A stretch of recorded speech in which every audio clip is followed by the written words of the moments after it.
Okay, let's do it. Today, I'm going to answer the most popular question that has come up regarding my Canon C200 exposure test and comparison against the RED.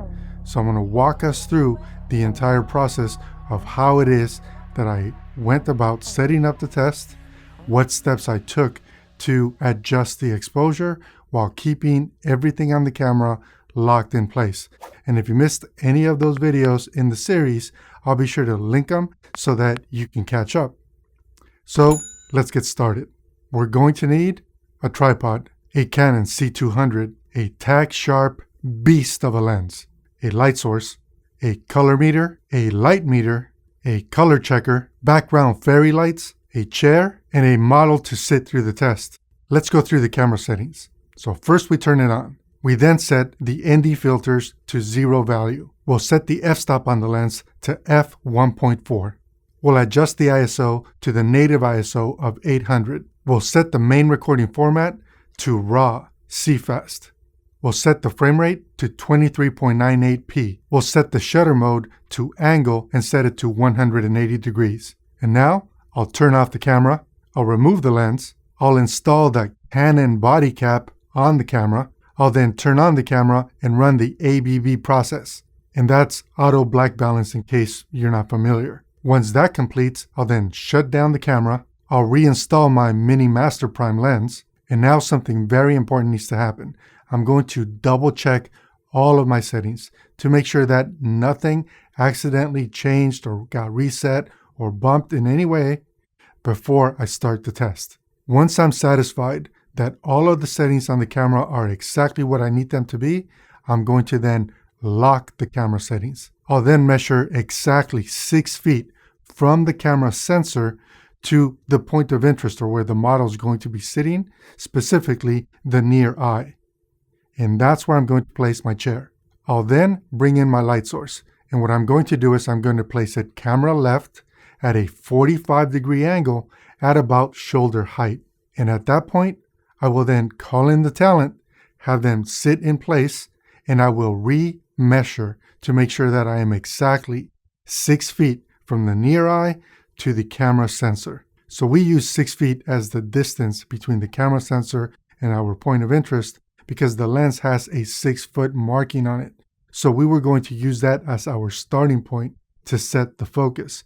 And then from there, we will then leverage the Canon dual pixel autofocus assist to make sure that we are in fact nailing focus. So at this point in the process, we're now ready to start using light to get to our proper exposure. Step 1, remove all light sources.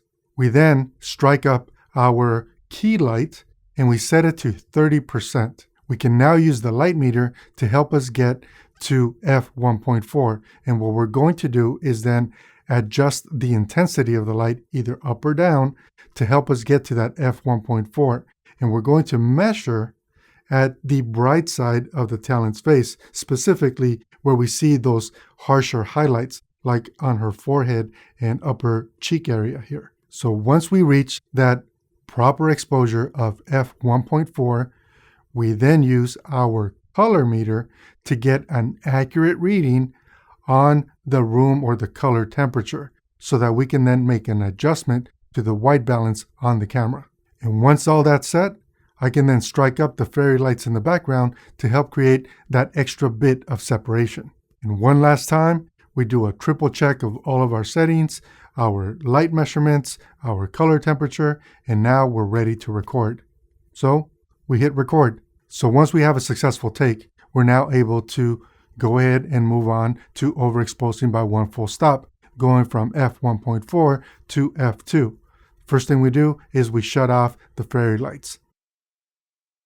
We then bring out our light meter and use it to adjust the intensity of the key light to get us to an f2. Again, on the bright side of her face, focusing on those harsher areas like her forehead and upper cheek area. Once we reach the proper exposure, we then use our color meter once again to make sure that our white balance has not changed.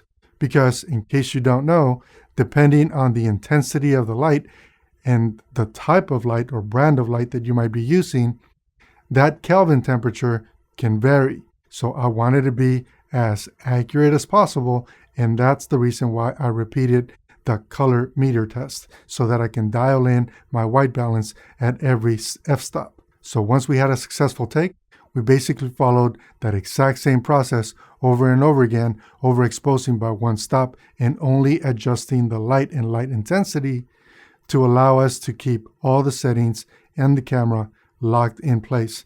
The only setting in the camera that was adjusted was white balance when needed. So not every step, but there were a few times that we did need to make that adjustment. So hopefully that answers some of your questions. If you're into filmmaking and cinematography, please be sure to let me know. And don't forget to subscribe and do ring that bell so that you can be notified anytime we upload a new episode. Until next time, I'm Carlos with Media IQ, helping you compete in today's web economy. Thanks for watching, and I will catch you guys on the next one. Take care.